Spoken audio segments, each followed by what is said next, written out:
Hello and welcome to Ought in Math. In this edition of Ought in Math, we're going to talk about, real briefly, the Hinge theorems and go through one practice problem. All right, so let's get started.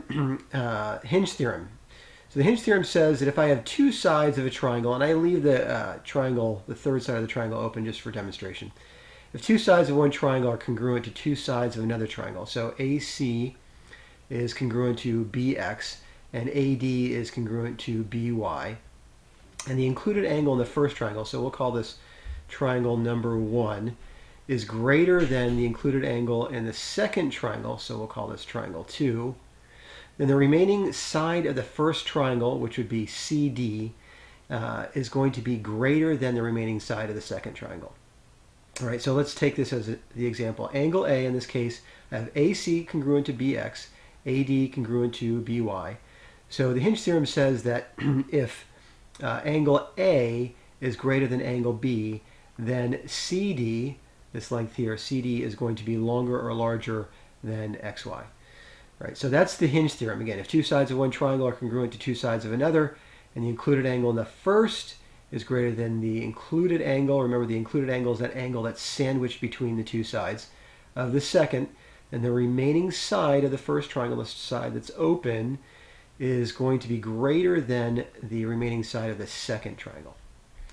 All right, so converse of the Hinge theorem says now that if I have two sides of one triangle are congruent to two sides of another triangle, and the third side, so not the angle now, the third side BC is greater than the third side YZ, so we'll call this again triangle 1 and triangle 2, then the included angle of the first is going to be greater than the included angle of the second.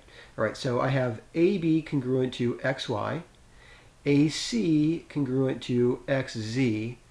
Then if BC is greater than YZ, I know that angle A is going to be greater than angle X. So that's the converse of the Hinge theorem.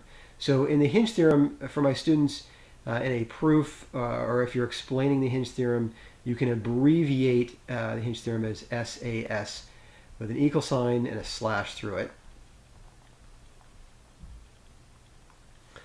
And for the converse of the Hinge theorem, we can write SSS and then a sign that equals with a slash through it. Okay, so those are the two Hinge theorems, very straightforward. So let's just take on one practice problem. What I'd like for you to do is pause, think about the problem itself, try to answer it on your own. Then we'll come back and we'll go through the answer. All right, so given diagram is shown, AB is congruent to BC, so I have an isosceles triangle. I need to determine the relationship of the following segments and explain the reasoning. So AD versus DC, AB versus BC, BD versus DC, and AB versus AC. So you can pause for a second, see if you can figure this out on your own. Come back and we'll explain the relationship of the different sides.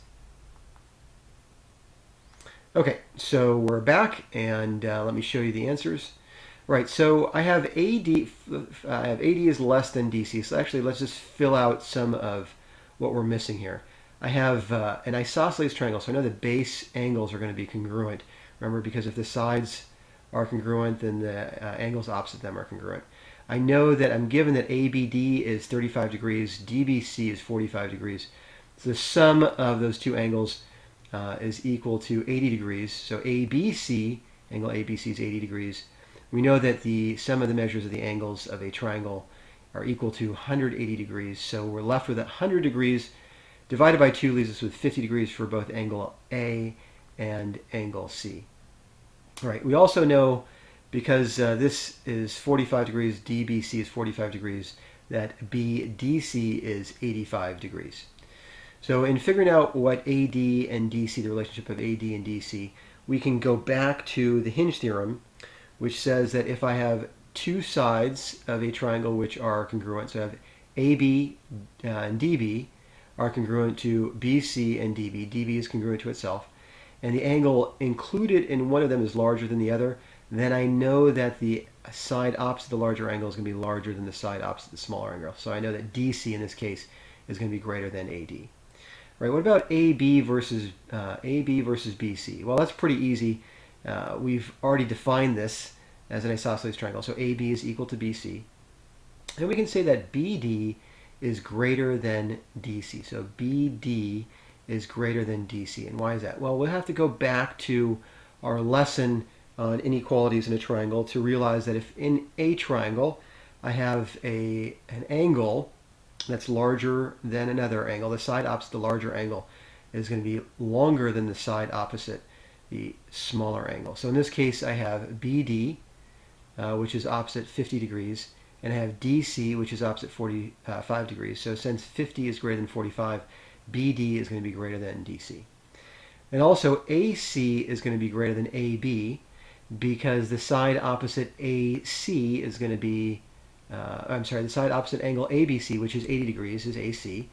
And 80 degrees is larger than 50 degrees, or the angle that supports the side AB, the side that's opposite the 50 degree angle. So since angle C is less than angle ABC, side AB is going to be less than AC.